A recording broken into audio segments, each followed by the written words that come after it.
What's going on, ladies and gentlemen, and welcome to the NotBland Show, and I'm your host, Dujunnea Bland, and man, we got a great show. It's going to be some great action this weekend with the IHRA making its comeback, and a lot of people are looking forward to this, man, myself included. This is going to be something that we'll either remember for its greatness and its beginning of a resurgence, or the latter, and we all hope it is not the latter. We'll have Dave W. on. We're going to be talking about everything NHRA, IHRA, drag racing, and want to thank Sports Journey and Everything Nitro for all they do. Of course, Drag Race Bracket Bonanza, our sponsor. Want to thank them for all they do for the NotBland Show. And of course, where we get our stats, dragracereference.com, where you should get your stats too. And we're going to have a really good conversation. You guys, I'm going to post a question here, or really it is a question. I want to hear your stock up, stock down. You'll have time to think about it. We'll tackle it in the second half of this show. But I want to hear your stock up and stock down for NHRA Mission Foods Drag Racing Series. Who you think are the stocks up? Who you think the stocks are down? Second question I want to pose to you guys is, who do you believe will be the regular season champion in each of the four categories? All right. So it's something for you to think about, mill over, and it'll be a great conversation for all of us to have here on the NotBland Show. When we come back, we'll have Dave W. and we'll start this thing talking about IHRA drag racing. It's going to be a blast, and he's going to be there. So it'll be really cool to get his perspective afterwards as well. So a word from our sponsor, and we'll be right back. Drag racing fans, check out Drag Race Bracket Bonanza. It's the free, family-friendly fantasy bracket game. Now, after final qualifying at every national event, you can fill out your bracket for all the pro classes. It's free, easy to click on your picks.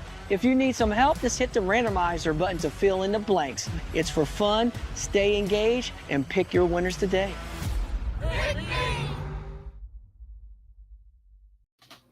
Well, you guys know what you got to do.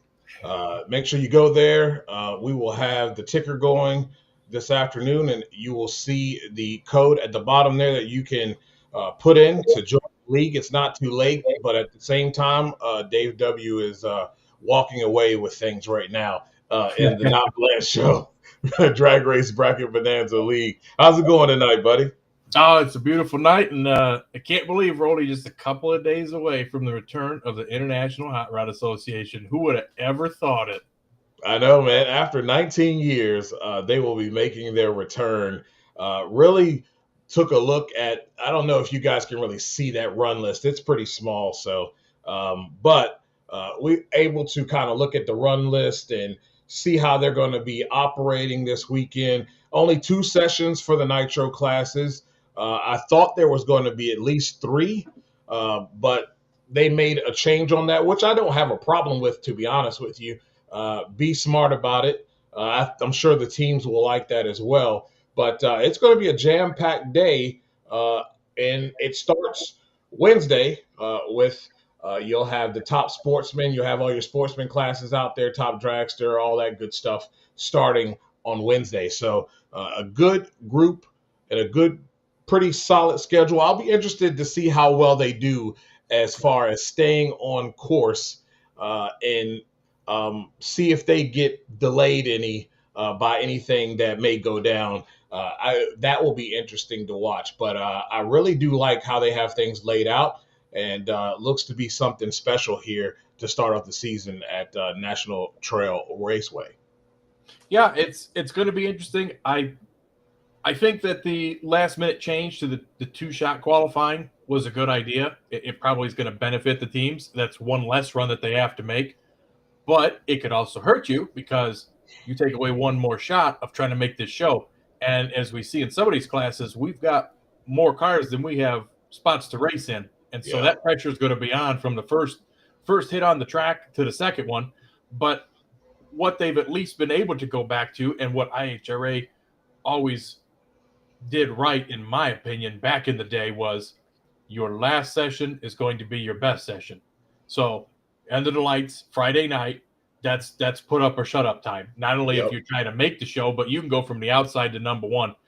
They used to have the night of fire on Saturday nights leading into Sunday eliminations. And it was always cool because usually at NHRA, you've got the Friday night session, and that's what sets the field. Saturday's kind of like, we're setting our race day tune-up. You don't really, unless a weather front comes through, get to see them really pour the coals to them on Saturday and see a lot of shuffling. So I think IHRA is doing a good job for that. It's going to be interesting to see how it plays out in general. There is some weather in the area that is threatening, but typical of Midwest thunderstorms at this time of year, I think it's something that just kind of blows through just as a deluge, makes everybody mad, and then it's back to being hot and muggy again right after that. So it's going to be a little bit of an annoyance, but I'm really curious to see how the sessions go, how the track prep goes, how everybody gets down the track, how everybody handles it. And, it's an even level playing field for everybody because nobody knows what to expect. Yeah, it is going to be a even playing field. And looking at the different classes, I kind of figured that Pro Stock would not have any cars available. So looking at that slot there, that's one less class that you have to worry about going down the racetrack. So that should help out with time. But I really think at the end of the day, Mountain Motor Pro Stock is where they have made their footing. And I think that's where they need to keep it. There's not that many 500 cubic inch cars just sitting around like you would see funny cars or top fuel dragsters. They're just not. And I think that's where they should make their hay, and you would have a fantastic turnout for Mountain Motor Pro Stock, enough to field 16 if you wanted. Yeah, pretty close. I believe the last that I had heard, we were around 14 or 15, if that's still going to be accurate. And unfortunately, some of the other lists that have been posted in the Nitro Funny Car side of things, Joe Morrison was on the list. He said, probably not going to make it. Melinda Green King was on the Top Alcohol Funny Car list. It is a possibility that she may or may not be able to make it. So we might be right at 8. But again, I mean, we're looking at the very first comeback race, if you will, of this series. And perhaps to everybody that's on this list, a lot of Nitro Chaos people, a lot of IHRA veterans are coming back. You've got multiple-time world champions in this category. Dal Worsham, a former IHRA Funny Car champ. Dale Christie Jr., Terry Haddock. I mean, these are all champions of the category. You've got Nitro Chaos champions that are coming in there and giving them another place to race. Doug Foley has heritage in the IHRA. Krista Baldwin will be the first third-generation driver. Chris Karamessinis was an IHRA driver and winner. Bobby Baldwin, her dad, raced in IHRA, and now Chris is following in their footsteps. Mitch King has raced in both Nitro categories. Joey Haas, Jack Wyatt, I mean, he's a legend of the class. So I just want people to understand, because I see a lot of negative comments about some of this list that's on Facebook, and they say, these are NHRA rejects and whatever it is. These are quality Nitro cars that are going out there, and they're going to go down the track. And no, you are not going to see, and that's the other thing, not to temper it and say you should have lowered expectations, but you're not going to go out there and see a top fuel field of 8 cars going 370s. It's not going to happen. You're Right. not going to see an all 3-second funny car field. It's just not going to happen. But you're going to have very interesting competitive racing, and you're going to have guys that don't normally have a chance to win or go rounds on a professional level being able to do it. So you just have to understand and appreciate it for what it is. Don't try and compare it to NHRA. Don't look at the crowd. Don't look at the car counts. None of that really applies to this. This is not what the series is about, and this is not what we're out here doing. Exactly. And Blake, we're doing great, man. It's a great day, and it's going to be a great weekend to see IHRA come back here. And yeah, I don't think that this is a bad list of drivers. These same drivers come out and really do a respectable job when they do show up at NHRA events. They're just lower funded teams, and it gives these lower funded teams a series to race in. These same cars are out making great passes at Funny Car Chaos, Nitro Chaos, etc. So, those are comments from people that are just simply NHRA fans that don't see anything outside of what's going on. You NHRA fans remind me sometimes of WWE fans. You've been trained to think that that's the only thing coming, and that's it. And there's so many other series that you'll find these nitro cars in that do not pertain to NHRA. So broaden your horizons a little bit and do your research before you just start titty tapping away on the keyboard there. Well, look, I get it. I mean, this is something that hasn't been out there for a while. And so, of course, everybody, that's really all they have to compare it to is NHRA. Some of the 8th Mile stuff with the Pro Mod cars and Mountain Motor Pro Stock, you can compare what they're doing to what PDRA is doing. You can really, like you mentioned, some of the Nitro Chaos guys that have go out there, they go to all kind of tracks around this country that don't necessarily have the best traction, and they get down them, and they're coming to a track that's going to have really good prep. I wouldn't count these guys out. Everybody wants to just point the finger and say, oh, well, you know what? Del Worsham's in the field. He's going to run over everybody. I don't think so. I don't think so. That's the case. Oh, Krista Baldwin's out there. They're going to run over the top fuel field. Just because they've made good runs on the NHRA side, doesn't mean that they're going to do that and be able to apply the same power and get down this racetrack and stack up against these other guys.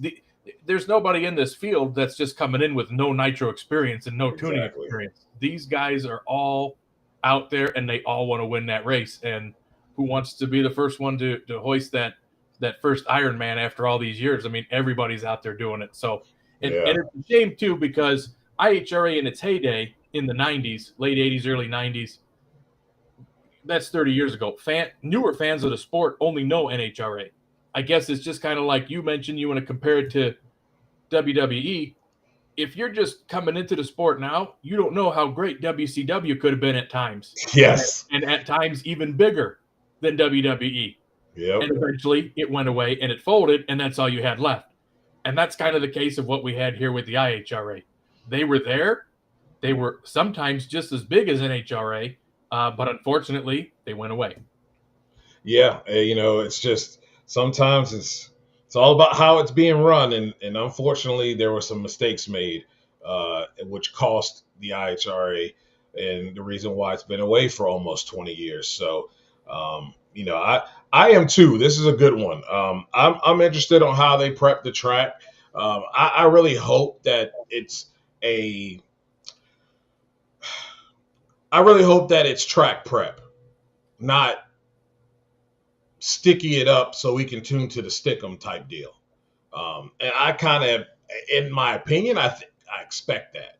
I don't think the track prep will be trash, but I mean, we have to admit sometimes we got crew chiefs that whine and bitch. Yeah, I said it. About track prep in the NHRA, and then they go and add more compounds so it can be sticky enough and they can tune to the stick'em, and that's just not how it should be. You know what I mean? And I think that the track prep should be decent and fair, but let's not tune to the spray. Track conditions are what they are. Give them a decent track to run on, and then you tune accordingly, is my opinion.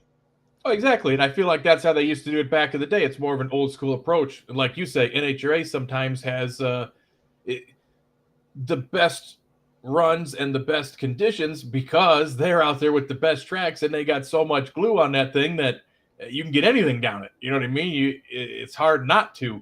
And when it sticks, it sticks. So Right. I think that as long as the track prep, I mean, obviously everybody's running at least 8th mile. It's just going to be interesting. And obviously the way that they have the run order laid out, the quarter-mile cars, and then they're kind of packing it down, a little bit. But obviously you want that 1,000-foot prep. And, NHRA, I think that's where we've talked about before how their show seems to really take a long time and they can't seem to stay on schedule anymore. Mm-hmm. They're out there dragging and scraping the starting line between classes every time now. Yeah, it's ridiculous. Nitro cars are out there. They're out there scraping that track. They're spraying it. They're dragging it. They're doing, they're making it perfect. And you didn't used to do that. You'd go up there, and yes, Pro Stock used to complain because they'd run after the fuel cars and have all that clutch dust on the track for the first couple pairs. Yep. Until you'd burn through it.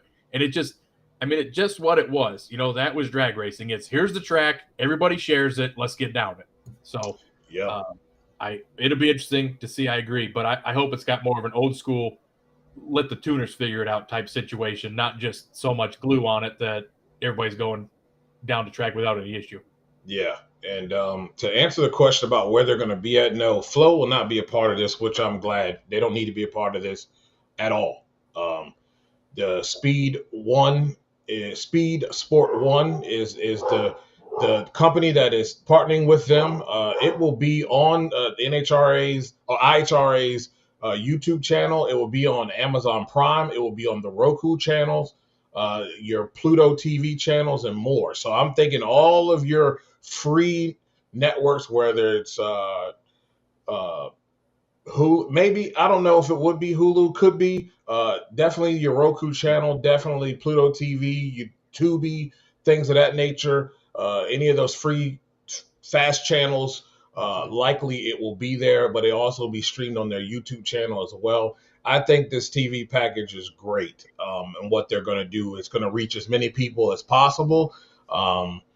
And I believe, if I'm not mistaken, on all of those, it will be, I guess, if you pay for Prime, then it'll be there. But I mean, you have the ability to watch this. It says it will be delivered live and free. So good deal for them. And I think this is going to be great to get as many eyeballs on this thing as possible. And they said that they've made a shortcut link. If you want to make it really simple, IHRA.tv, just like NHRA.tv. Mm-hmm. You go there, it'll redirect you right to their YouTube channel and the live streaming right there. So it's pretty foolproof. You can watch it on any device, any place that you can watch YouTube. You don't have to have all these apps and download all this crazy stuff. They're making it so user-friendly to be able to put this, basically in front of as many people as they can. Mm-hmm. The interesting thing is going to be what happens, and it's going to start tomorrow. The coverage starts at 9 a.m. tomorrow, so we can tune in 9 a.m. Let's see what they got going down the track. It's going to be interesting to see how many cameras, what kind of camera angles, how they handle the interviews, how they handle the pit reporting, and all that other stuff. This is all remains to be seen, but from what I've heard, it's all been kind of put together at the last minute, and they are a little understaffed, so it may not take off right away. It might be it might not be what you're used to seeing. We'll just put it that way, but it's free. You aren't driving out there. You're not paying to enter the event. You're not sitting in the heat or potential bad weather, and you're watching it from your couch. So enjoy it. Yeah. And if you don't enjoy it, well, sorry. There's NHRA. Yeah, exactly. You can wait till next week, and the NHRA will be back in Seattle. So, and if it's not your thing, it doesn't have to be a thing, but you don't have to hate on the people who enjoy it. Right. I know a lot of IHRA fans are that were true fans and were IHRA fans, not really NHRA fans at all, are super excited about this opportunity and about them being back and coming back out here. Looking at all the action, I think every class really that they have here, it's going to be stout. They have some guys and girls that will be out there. There's some quality cars that are going to be out here on the racetrack. And I think that's in all of this, that's something that we can take away from, especially for all the other classes, not just the nitro classes, but you're going to have a good crop of cars that are going to come out there and really put on a show. Well, you do. And I mean, yes, we obviously the main focus in anything is usually on the nitro classes, but look at the alcohol classes. The Meyer sisters are coming out of retirement and racing each other, trying to get an Ironman. You've got a pretty good array of mostly NHRA top alcohol dragster drivers that are coming to run against them and compete. You're going to have a full field there. Alcohol funny car, you've got Sean Bellamy bringing out the nitro combination because IHRA bumped up the nitro percentage where NHRA kind of handcuffed them a little bit. IHRA said, well, we'll give you a percentage or two, half a percentage or two back, and let's see what you can do. Go out there and run it. So they're going to be out there. Plus, you've got guys coming in to their first race in the IHRA. You've got Tony Bogolo that's entered. He has got over 100 national event starts and a five-time winner in IHRA back in the 90s. He's probably got the most IHRA experience when it comes to the alcohol categories. And, it's just going to be an interesting mix of drivers, and they're going to be putting on a show. And they're going back to National Trail Raceway in Columbus, one of the better tracks on the tour.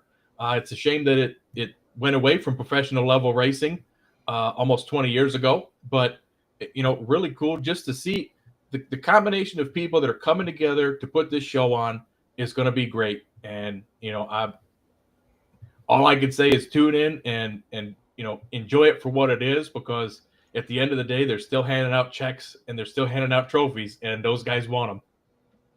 Yeah, I don't know. I think they have to really be strategic about what they do when it comes down to this whole thing. They have to be totally different. If they're going to put it behind a paywall, it needs to be affordable. It has to be way better than NHRA TV by a long shot. But I still think there's ways that they can keep this free and just have advertisers.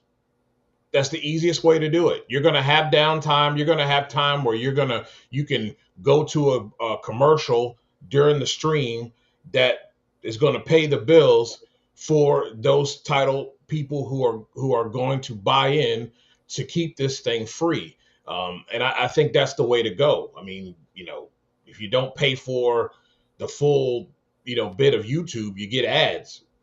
Same thing with, other streaming services, you get ads. So I don't have a problem with them throwing ads in, especially when they have downtime, which there will be. So that is a really good way of being able to keep that thing free and get it out to as many people as possible.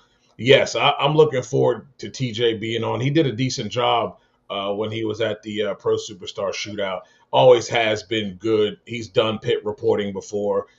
It will be cool to see him there and being a part of that as well. Do you have an idea, Dave, of who the announcers will be?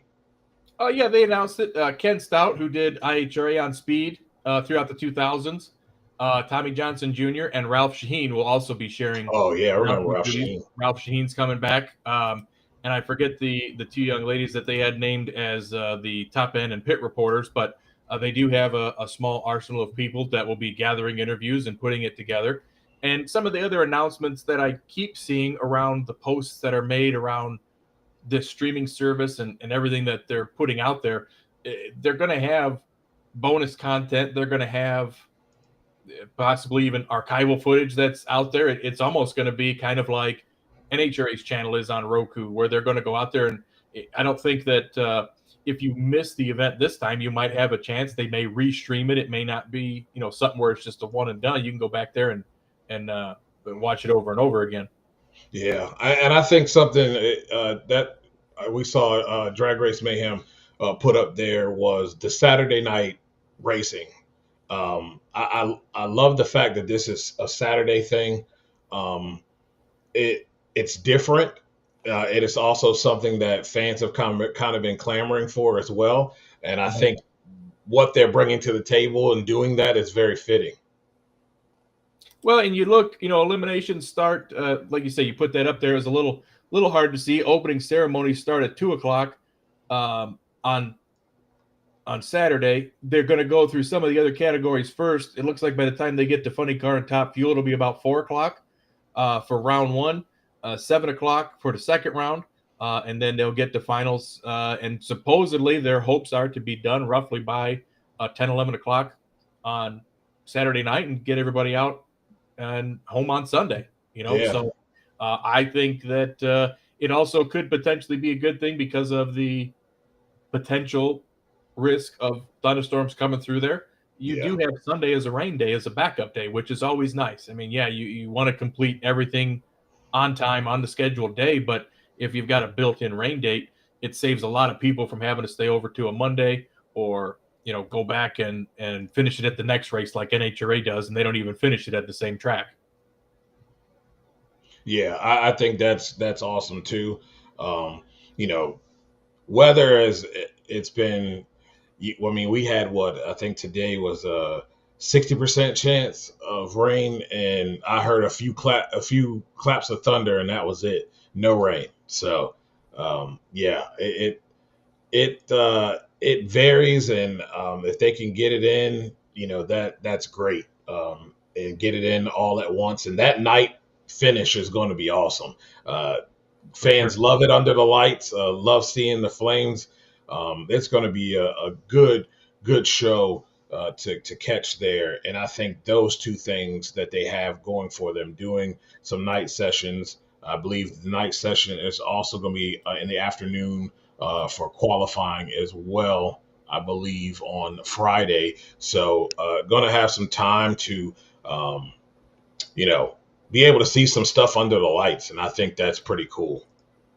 Most definitely. And it's been a long time since we've seen nighttime racing at National Trail Raceway too. So it's always cool. It's going to be interesting, I think, to see how they do the camera setups, what kind of angles we're going to get. And I hope that they kind of have a little different takeaway from what NHRA does, where since you're going to have multiple different finish lines, you don't have one camera that tries to cover them all and just kind of fake, you don't have the 20-foot cam and there goes the top fuel cars. And you're like, well, looks like you got to the finish line first. It's like, yeah, but that wasn't the finish line. You're looking at it at an angle. So I hope they've got different setups for different track lengths when the different categories are running.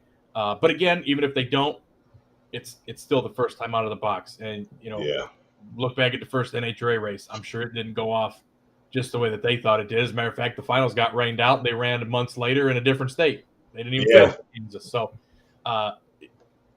let's see what happens. Let's give it a shot.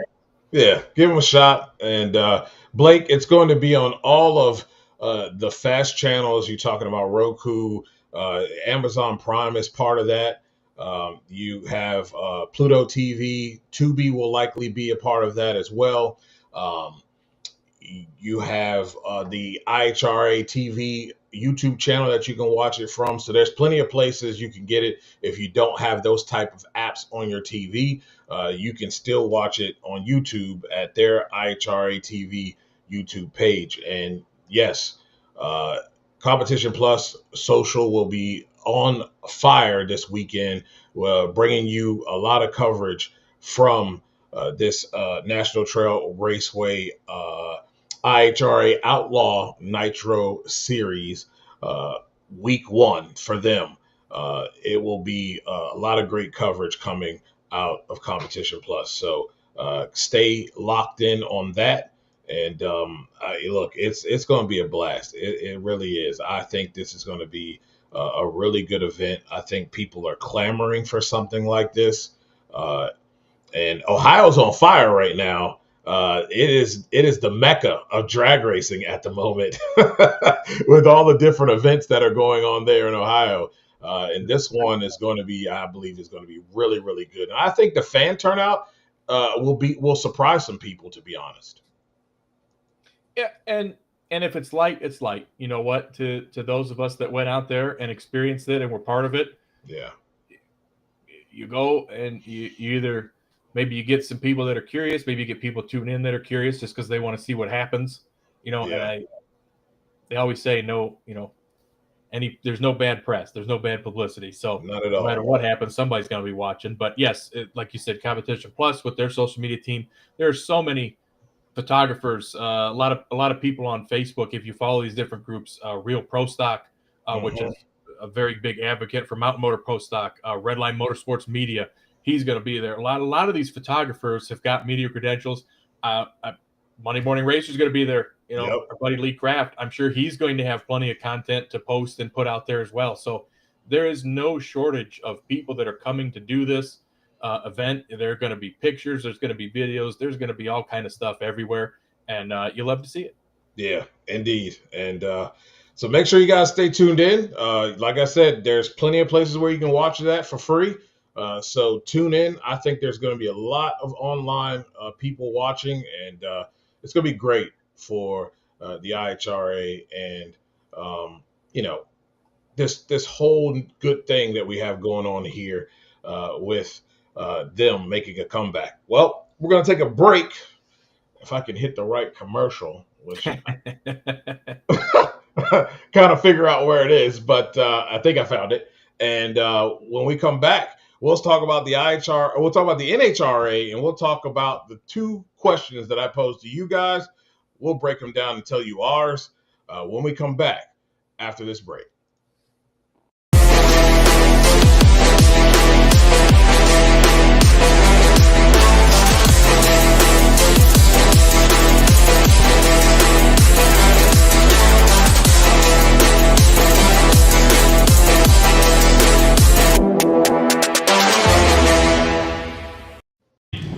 Finals that Matt Smith was in, he's lost on a red light and a hole shot, so he's looking to get that first win, and he really needs to step up right now. Like I said, you got to remember, these pro stock motorcycles, they're easy to red light on these things because they do react much quicker than the fuel cars when you let the clutch out. They're lighter, so they move that initial 12 inches much quicker.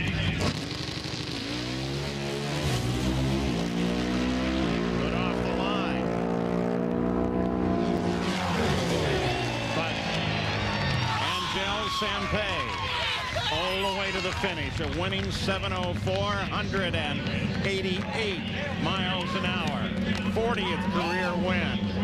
And look how strong that team is looking this season.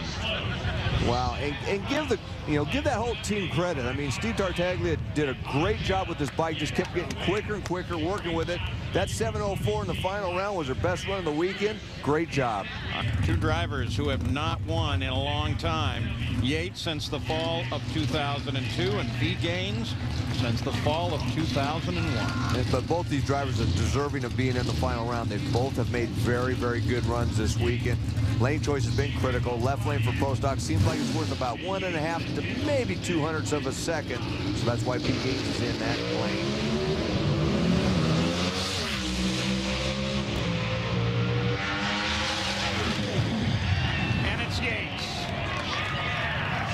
Hole shot for Yates.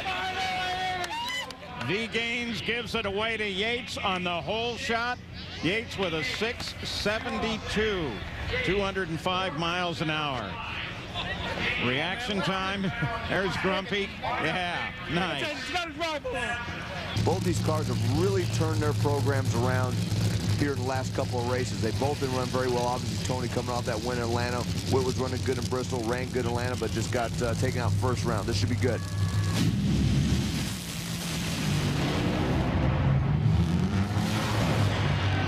Well, Bazemore has to shut it down back-to-back for Tony Pedregon.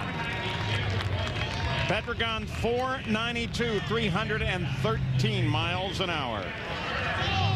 Wasn't the race I thought we were going to see. I mean, Tony Pedregon only at 492 at 313 miles per hour. He obviously had some problems, but Whit Bazemore had worse problems. He launched off the starting line, and it looked like, couldn't tell if the car smoked tires or maybe if it just broke something. But, you know, Corey does have a, good race car. As we watch Judge Sr. watching on, hoping that Corey can get that win. He's got a good car. Other than that tire smoke in the second round, Corey's had a car that can definitely run side by side with Brandon Bernstein. Bernstein left lane, Clenathan the right. Oh, and it's Brandon. Brandon all the way. Brandon Bernstein's second win of the season, a 4:53 at 329 miles an hour. We told you he is tough. to beat in the final round. Mike, what happened to Corey? Well, the car launches, and he was right next to Brandon for about 300 feet, and then it looks like the supercharger is going to backfire. Could be a situation again where you dropped an intake valve or something in the ignition system, just misfired that engine, caused that supercharger to really bang off the top of that engine. Cool stuff from, that was 2006, was Pontiac Performance Nationals at National Trail Raceway. Pretty much that was the last time the NHRA ran there at National Trail Raceway, correct? Yep, that's the last big professional level event that they had there between NHRA and IHRA. The very next year in 07, was their debut at Norwalk, Ohio. Yeah, that place is that place is something. That is something. Well, we're going to start with our picks for champion, regular season champion. There's a lot of ways you can go here.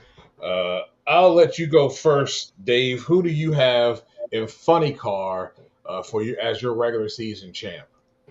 If we're starting in Funny Car, I really think that with only a couple races to go, and I know that we got to keep in mind that Indy's points and a half, so there's that variable. But I think Austin Prock's got enough lead over Jack Beckman that he's going to be pretty much insurmountable to get around. Jack may close the gap a little bit, but that car is running so good. The Cornwell Tools Chevrolet Camaro I'm referring to, it's hard to make up ground because if he just goes to the semis every race, it's going to be tight for Beckman to even do that, and it would come down to Indy being points and a half. So in Funny Car, I'm sticking with Austin Prock. I think he's got enough of a lead that he can pretty much coast it from here. Yeah, I'm with Austin too. I just, as you know, Jack's been really, really consistent here, especially here as of late in the last 5 races. They have looked really good and have been to or been in, in at least the semifinals or final round. He had a second round exit in Norwalk and a first round exit in Bristol, but out of those 5 races, 3 of those he was in semifinal or final round and did win in Chicago. 127 points back, in the way that Austin Prock's running, though, makes it tough. And if you're gonna have to rely on points and a half, that usually doesn't, that's not gonna vote well for you. So I got Austin Prock as well. I'll go Top Fuel. For me, I really think this is Justin Ashley. The way the car's been performing, they've had an opportunity to step their game up, and they've got themselves a win. They were awarded a win and got themselves another win, which I thought was prudent for them to kind of prove that, hey, we've got this thing back on track now. And so with that, and they've been to 5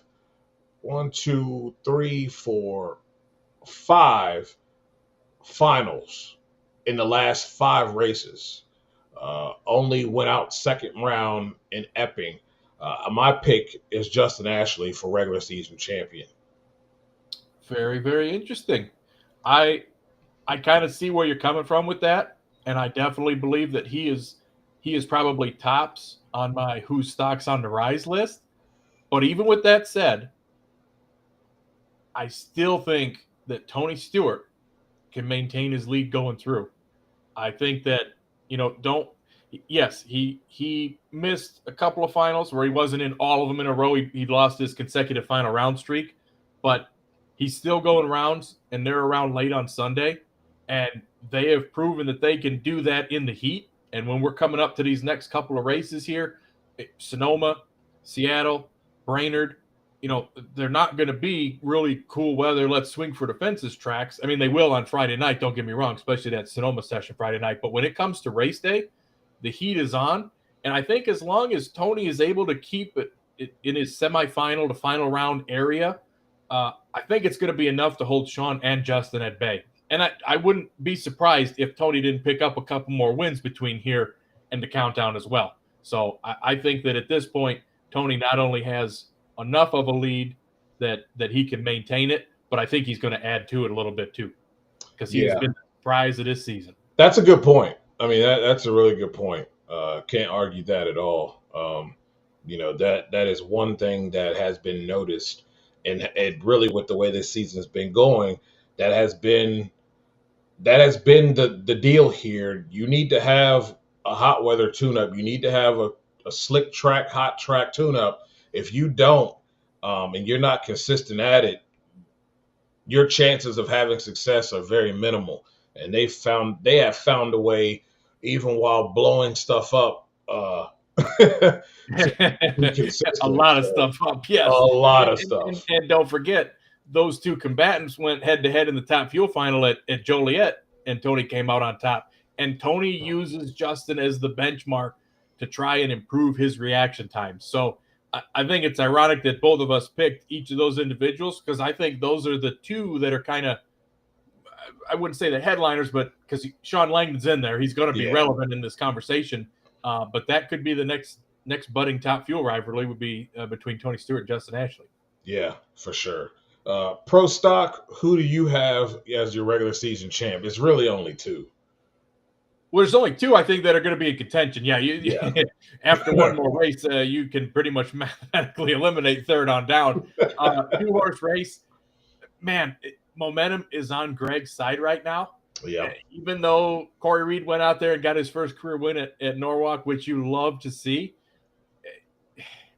it makes you wonder how long can it last? Can they go through the summer? Can they keep the momentum? Because the pendulum always swings, and is it going to start swinging the other way, away from these guys' favor? But and the hard part too is we go to Indy, it's pretty much neck and neck between Greg and Dallas, because you give them points and a half at Indy, 30 points around, they're less than 2 rounds apart from each other. So, and it could be even closer by the time they get there. So I still got to lean towards Greg. He's up front, he's got the momentum on his side. I'm kind of leaning towards him. It's really a pick 'em, but I'm putting my hat on Greg Anderson. I'm doing that too, and just right now, I just feel like he'll be the regular season champ. I think Dallas, that would be cool and everything, but I think Dallas's focus is making sure that he doesn't get nipped again like he did last year, have it come down to the end and not complete. Not complete the goal there, not finish. So I think Dallas is going to win the championship, but I think Greg is going to be your regular season champ for sure. I think momentum is just on his side right now, and he looks like the championship Greg that we know. He's on the tree. He's great. Car's running great. He's driving great. So yeah, I got Anderson with that as well. Pro Stock, because since you mentioned it and put it that way, Dallas Glenn's been the regular season champ the last 2 years, but has no championship trophy to show for it. Right, he's won the whole year if you take away the countdown points. But how ironic! I'll put this in there before we put a cap on Pro Stock. You could have Greg Anderson and Dallas Glenn racing in the finals of the U.S. Nationals and of the In-N-Out Burger Finals for the championship twice in one season. You could. That's crazy. That's crazy to think about, actually. Right. That really is. We could come down to that twice in the same season. Could be. It would be fantastic to see that, though. Wow. Pro Stock Motorcycle, you got to go with Gage Herrera right now. Matt Smith is 96 points back. Not saying that's a whole lot, but he also had been, we could sit here and say Richard Gatson has been performing better than Matt Smith at this point, and Angie lately has been performing better than Matt Smith. 96 points back, 4 races to go. It's hard to bet against Gage at the moment. Does he have the dominant bike that we're used to? No, apparently that's the rental bike. So, but he's still finding ways to win, and at the same time, his teammate, Richard Gatson, is giving people fits and giving people problems as well and putting people like Matt Smith on the trailer. So I'm going to go with Gage Herrera to be the regular season champ. Well, I can't disagree with you there. And, Matt, this year more than ever, seemingly has had more early round losses. That's where, we used to sit and go, all right, if drag race bracket bonanza, let's just put Gage and Matt in the finals. But even at Bristol, when he came up against Chase Van Zandt, if I could have bet on that one, and Chase took him out on a hole shot. And it's just, Matt has lost second round more times, than Gage has. And I think that those early round losses are what's going to come back and bite you the most. It's nice to see the different riders come out there. Like you said, Richard Gaston's definitely on my stocks on the rise profile. But Gage Herrera, you've got, I guess if you're going to consider it points and a half, still a 4-round lead if it just maintains going to Indy right now. Right. So anytime you reference Gage Herrera and in the lead and having to make up ground on him, how many times are you going to have Gage go out in first round or second round and Matt win the race and flip those tables? Not enough times to prevent Gage Herrera from being your regular season champ. Agreed. And this is a bold prediction. I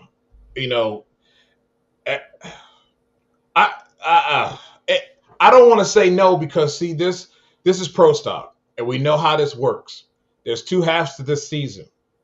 We'll see if the momentum continue to be carried by KB. We see them inching back. They have inched back a little bit. They're still a little bit away from KB right now, but they have inched a little bit closer. We'll see what happens. 2 seasons, man. Championship time, playoff time usually brings out a different side in folks. And sometimes that's good, and sometimes it's bad. So that is not, I will not say that is ridiculous. That is not ridiculous at all. That's what bold predictions are, though. But that is feasible. That is feasible with Drag Race Mayhem.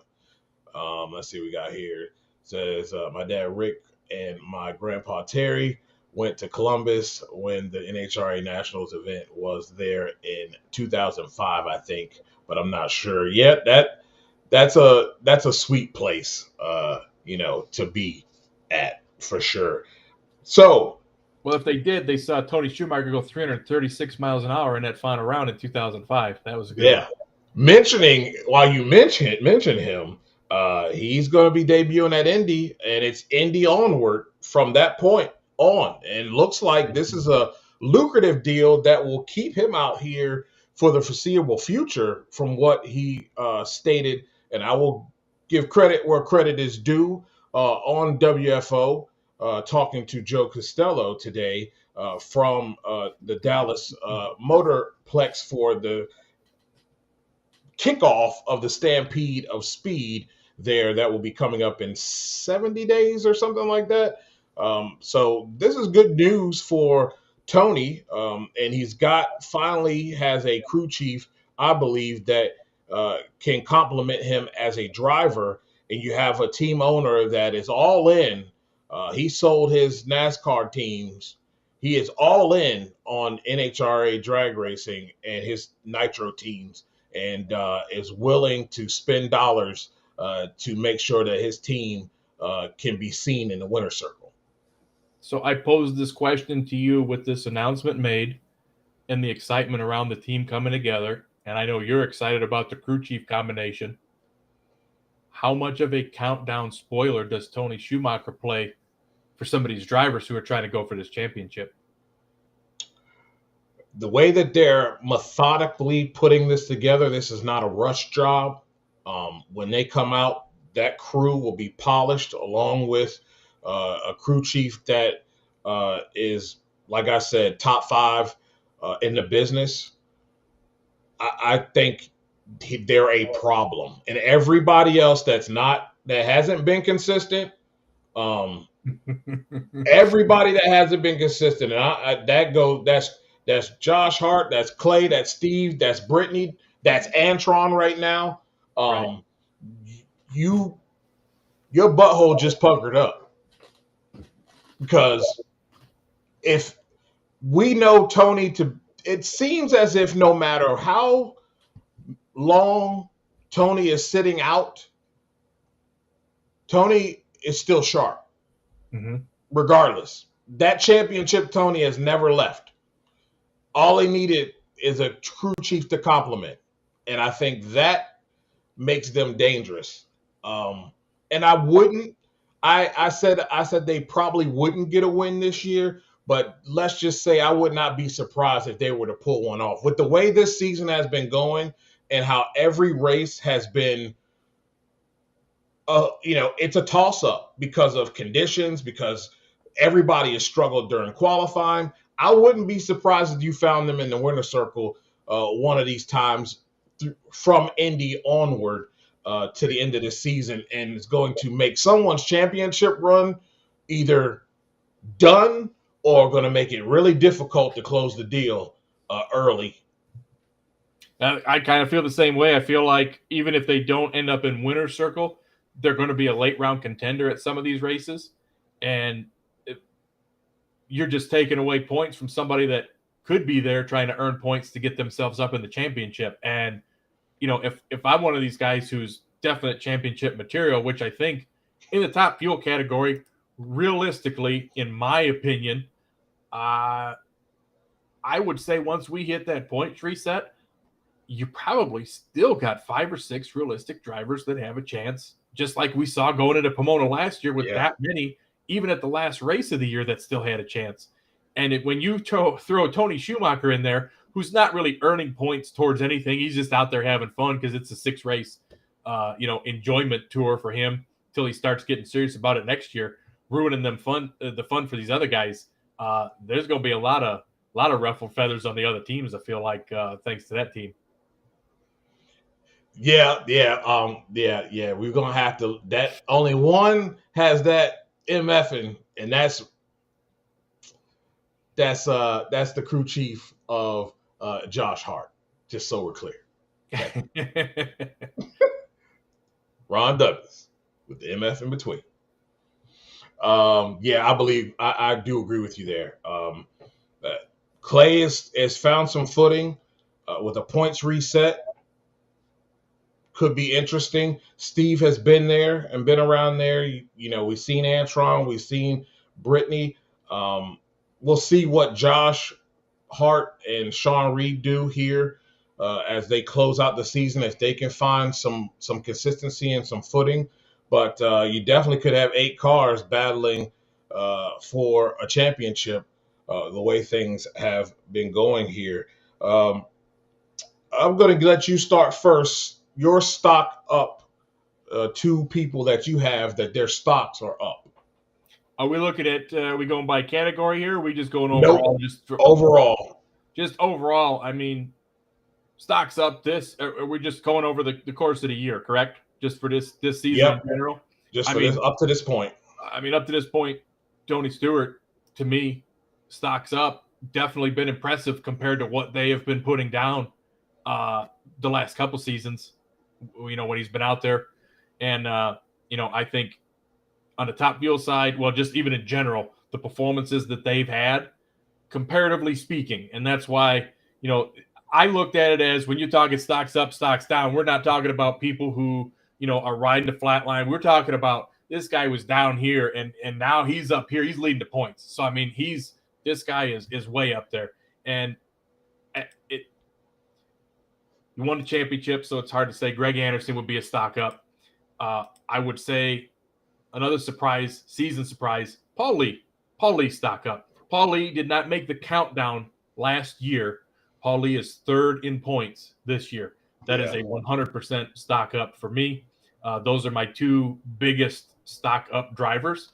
And the stocks downside of things is, I mean, can you give it collectively to a group? Because we're just going to give it to the elite pro stock team. I mean, they are nowhere to be found this season. They are, good. Their fillers, their stock is completely down. Yes, I know they were not as a team in contention for the championship, but Aaron Stanfield was right there, and with 2 rounds to go, it could have still went to their camp. But as a overall whole for that entire organization, Aaron's highest in points in 6th place, almost 500 back of Greg Anderson, and we're almost to the countdown. So I would say in my one stock down if you bet on this team and you were trying to, really profit, you lost. You lost a lot of money if you put it on the elite stock. I'm sorry. Yeah. I don't disagree with you there. I went a little bit on the limb here and looking at some teams in the last 5 races here. My first stock up is Cruz Pedregon. They started out 3-5 in their first 5 races. They had 2 first-round exits there. They're now 5-5, and since the explosion, you've seen them really begin to find some level of consistency in getting this car to repeat, especially during qualifying. They qualified number 1 in Norwalk, had that big run there, and I think they're starting to find the sweet spot for this thing. If we can get Cruz to be a little bit more consistent on the tree, they can win some more rounds. I want to see you tell him that. If he's listening, I just told him that. I'll say it on the Power Hour too, just in case you missed it. If he can be more consistent there, we'll be good. My other stock up is Richard Gatson, 13-5 this year, 3 final rounds. He's got 1 win, and he has no first-round losses on the season. Head above heels, better than last year. I just think that now he's more comfortable, and I also think that win helps out a lot. That's something he's been striving for. He's been close a couple times, and sometimes that can make you a little bit tight, in those moments. And once you finally get the job done, there's a sense of release there and a sense of relief as well. And now you can go into these final rounds and the pressure is not there to get the first win. You've got that out of the way now. And really, he could have broke through again in Norwalk as well. So really, really like where those 2 guys are going. And my stock down is Antron Brown. Started out the season pretty good. I believe he had a win in his first 5 races of the season. Won Gainesville, yeah. Yep, won Gainesville. Was in the final in Charlotte, was in the final in Las Vegas, and then it's been 3-5 round win-loss record since. Only 1 round win in Chicago against TJ Zizzo, beat Birch, beat Mercier and Epping, lost to Stewart, and 3 consecutive first-round losses since. He has a 12-9 win-loss record overall, but this team has been on the downward slide for a while now in its last 5 races, and they need to find a way to pick it up because you don't find a way to pick it up. Everybody above you is running a lot more consistent than you are. And if you don't find it before the season ends, before Indy, you're not just going to go over to the proverbial switch and flip it, and you're going to be back to what you were doing in the first half of the season. So they've got to be able to find a way to fix whatever it is that's ailing them. And it's really not that bad. It's just, I think also the people they're facing have also gotten better. You look, and it's been some tire smoke that's cost them. But you look at Justin Ashley they faced Doug twice. There's been some tough competition that they've had to go up against. Yeah, it's hard because that's the way the ladder's played out. I mean, we've talked about it time and time again, the way Top Fuel lays out. You get final round matchups in the first round anymore. And it's hard to disagree with what you've got. I mean, I agree. I think that anytime you come into the season as the defending champ, and you go out there and you win the first race, and you kind of are like, yeah, here we go again. But now we're getting close to the countdown, and you're 5th in points over 2 races out of the lead. You're slipping fast. So it's hard to disagree there. But that's just how cyclical this class can be. And hopefully that roller coaster ride for them changes direction once we get past Indy and they're going back up towards the countdown time. So, yeah, I think we can try to make that happen. We'll see what we can do. How about that, Blake? Because if things go the way that I think they will, that they're trending for me at the moment, we're going to be fortunate enough here to be affiliate with Virginia radio station there. We will be having our podcast along with other podcasts on Sports Journey will be there visible on the VTRN Net Sports Network there. CBS Sports Radio there in Virginia. We have a working relationship with them, and we're proud to be, affiliated with them coming up here in this season as we start to break through and training camps start to hit, and they'll be getting a bonus because we'll be talking drag racing here as well. So super excited about that. And we have a couple other things cooking as well that might be able to get it to a couple more races next year. I really would like to do Indy next year in the 75th anniversary. Norwalk is one of those that I'd like to do as well. So if the money starts going the way I think it will, we'll be able to do a lot more for you guys here and for the show. So, yep, we'll shoot for that. Definitely we'll shoot for that here. Drag Race Mayhem says, question Dave W. Would Antron have been champion last year under the full season points? I had those somewhere. I did too, now that he mentions it, because we even, I think, talked about that on a show at the end of last year, and I don't know where to find it. I had the sheets, and I'm not sure. I'd have to look through it. I think I see them. I want to say that he did earn some of the most points in the countdown. So if he was not going to be the champ, I think I got it. I think that was the thing, is he had gained the most and earned the most throughout the countdown, but how far down he was in regular season standings, I don't know if it would have been enough to be the champ. I'll look it up. I'll dig it up and find it. Probably in time for the Competition Plus show later. Yeah. I it's somewhere around here in this stuff. I got so many note files and notepad sheets and everything everywhere that I need to just condense them and organize them a little bit better. Yeah, you and me both. Man, I'm looking forward to next week going out to Seattle. I believe they're going to have, I saw that they're going to have a night session bonus. What's that? There. It is going to be called the D-Cell Power Systems After Dark Low Qualifier bonus that was announced for Seattle. Okay. Looks like this bonus here will be for Top Fuel Funny Car will be $4,000 each. The Pro Stock Low Qualifier will get $2,500, and the top qualifier on Friday night in Pro Stock Motorcycle earns $1,500, adding to a really cool incentive that's been put out and brought up thanks to D-Cell Power Systems for this After Dark low qualifier that will be festivities will be Friday night during that Friday night session.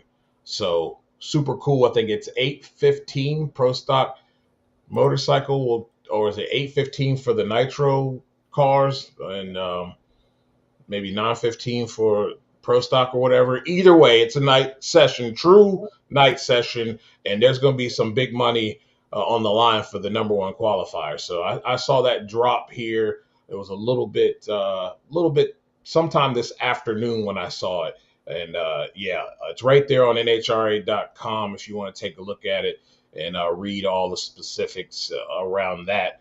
But $4,000 each for Top Fuel and Funny Car earning that number one spot, $2,500 for the top qualifier on Friday night for Pro Stock Motorcycle. And actually for Pro Stock and $1,500 for Pro Stock Motorcycle. So good stuff. I mean, I love these little incentives and these little things that are coming back with sponsorships. This is kind of starting to reminisce of the days of Winston when they were giving out money as if they were printing it. Right. So, and it's big bonus for a lot of these teams as well. And a lot of times, I know with Matt Hagan, a lot of times he takes care of his crew a lot. So, it's cool stuff. And at least it gets somebody some extra money. It usually goes to the crew when it comes down to stuff like that. But yeah, good stuff for the teams. Good stuff for D-Cell as well. Putting that up for Seattle next week and during that qualifying session. So yeah, Good. Pretty good. I did find my notes there for you, Drag Race Mayhem. No, Antron would have finished second, 30 points behind Doug Coletta. So he would have needed one more round at the points and a half finals to be able to take it as a championship. But no, the real points finish, Doug Coletta would have been a champ. Antron would have been 30 back, Justin Ashley 33 back, Sean Langdon 47 back. So you would have had a really close top four, even if you didn't have the points reset. But like I had mentioned that I remember before, Antron Brown in the last 6 races of the season earned 70 more points than the next closest competitor and over 100 more points than Doug Coletta in that last 6 race span. It just wasn't enough to overcome it if you didn't have the points reset. So no, Doug Coletta would have been the champ if the countdown did not exist last year. Yeah, that's interesting stuff. I always find that fun. To when we broke that down, that was really awesome to kind of take a look at both sides of it. It really kind of puts these shows are archived, right? They can go back and watch this. Yep, they sure can. Go back and reference that. We had a great show breaking down the top fuel season of 2024. A lot of numbers. It was the What If show, and I'll try to look this up on YouTube here while we're still on. It was one of the What If shows, and I believe I could have swore we just called it What If for Top Fuel because we did one for Pro Stock also. Yeah, Party Car was kind of a runaway, but those two categories that came down as close as they did, we kind of just broke the season down statistically. A lot of numbers crunched, a lot of round breakdowns, a lot of who really benefited from the qualifying bonus points over the course of the season, which was very easily Doug Coletta and Brittany Force were leading that list. So, and then who really gets hurt by the lack of qualifying points? And I would like to mention, since we're talking about the return of the IHRA, the first sanctioning body to award points for qualifying and their last man standing award was the IHRA. Yet something else that NHRA picked up on and decided they thought they'd like to do that too, and they went ahead and put that out there. Like we've talked about time and time again, the IHRA has been a groundbreaking series when it comes to thinking outside the box and bringing different aspects and ideas to drag racing, and then letting Big Brother basically copy them and kind of grandfather it into their series. Like, hey, look what we're going to do.